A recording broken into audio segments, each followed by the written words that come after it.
രൂക്ഷമായ സാമ്പത്തിക പ്രതിസന്ധിക്കിടെ നിയമസഭാ ബജറ്റ് സമ്മേളനം ഫെബ്രുവരി 5-ന് നടക്കും.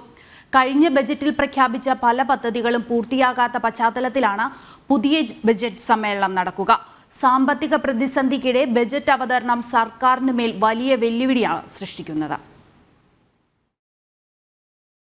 കഴിഞ്ഞ ബജറ്റിന് ശേഷം ഇന്ധന സെസ് ഏർപ്പെടുത്തിയത് സാമൂഹ്യക്ഷേമ പെൻഷനുകൾ മുടങ്ങാതെ നൽകാനാണെന്നായിരുന്നു സർക്കാരിൻ്റെ ന്യായീകരണം.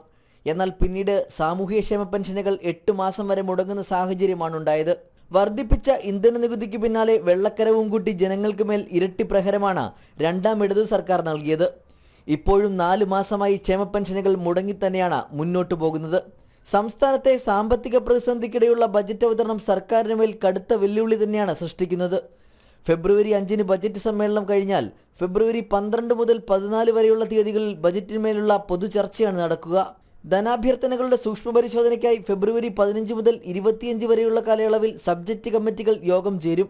2024-25 വർഷത്തെ സാമ്പത്തിക ബജറ്റ് പാസാക്കുന്നതിനുള്ള നിയമസഭാ സമ്മേളനത്തിൽ ഓർഡിനൻസായി നിലനിൽക്കുന്ന ചരക്ക് സേവന നികുതി, പഞ്ചായത്ത് രാജ് ഭേദഗതി, മുനിസിപ്പാലിറ്റി ഭേദഗതി എന്നിവ ബില്ലായി വന്നേക്കും.